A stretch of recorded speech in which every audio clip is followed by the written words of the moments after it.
So viewers, இன்னைக்கு நம்ம சேனல்ல பறவைகள் வந்து வலசை போதல், அதாவது பேர்ட்ஸ் மைக்ரேஷன் சொல்லுவாங்க.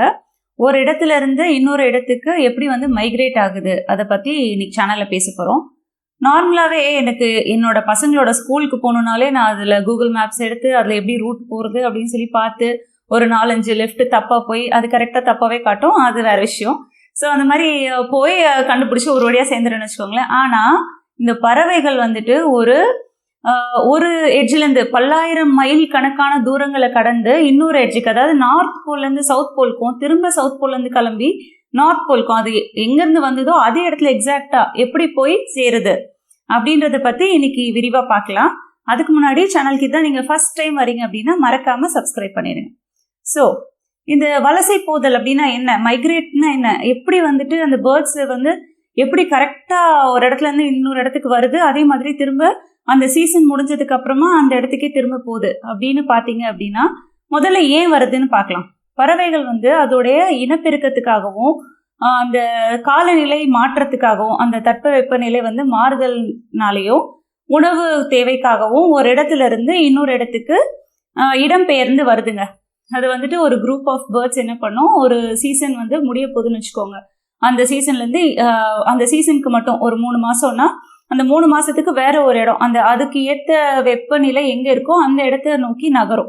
ஸோ இது வந்து பல ஆயிரக்கணக்கான மைல்களை தாண்டி வருது. ஸோ இது எப்படி வருது, சரி எங்கேருந்தோ எங்கே வந்துருச்சுப்பா, ஆனால் திரும்ப எப்படி எக்ஸாக்டாக திரும்ப அதே இடத்துக்கே திரும்ப போகுது, இங்கே இந்த சீசன் முடிஞ்சதுக்கப்புறம் கரெக்டாக எப்படி அதோட வீட்டுக்கே திரும்ப போகுது, வியப்பாக இருக்குல்ல.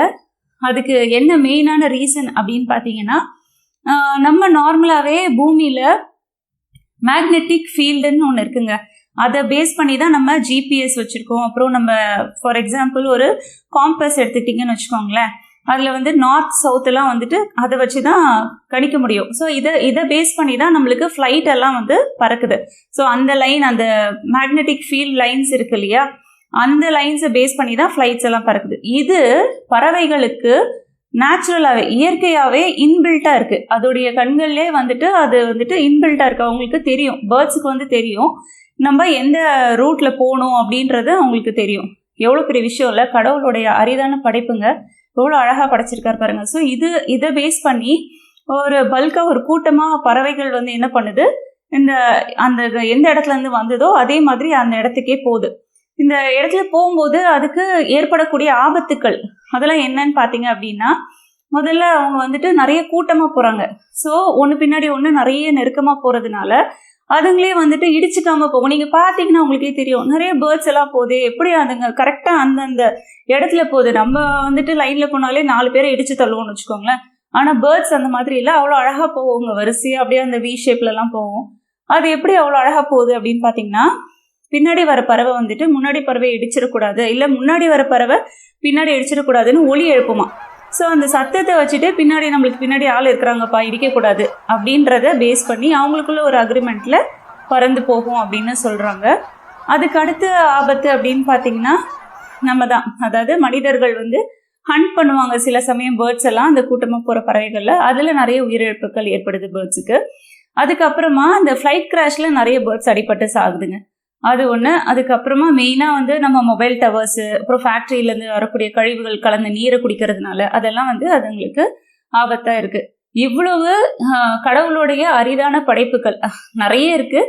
அதில் வந்துட்டு ஒன்றா இருக்கக்கூடிய பறவைகள் வந்துட்டு அழிகிறத நம்ம நினச்சா கொஞ்சம் கொஞ்சம் தடுக்க முடியும். அதே மாதிரி நம்மளோட வீட்டில் இந்த வெயில் காலங்கள்லாம் வந்து முடிஞ்ச அளவுக்கு நம்ம தண்ணியோ உணவுகளோ ஏதோ தானியங்களோ ஏதோ எடுத்து வச்சோன்னா அதுங்க வந்து தண்ணி குடிச்சிட்டு போகுன்றது என்னுடைய கருத்து. ஸோ இன்னைக்கு வீடியோ இன்ஃபர்மேட்டிவாக இருக்கும், உங்களுக்கு பயனுள்ளதாக இருக்கும்னு நினைக்கிறேன். நாளைக்கு வேற ஒரு இன்ஃபர்மேஷனோட உங்களை வந்து மீட் பண்ணுறேன். தேங்க்யூ. உங்களுக்கு இந்த வீடியோ பிடிச்சிருந்ததுன்னா மறக்காமல் சப்ஸ்கிரைப் பண்ணுங்கள். பாய்.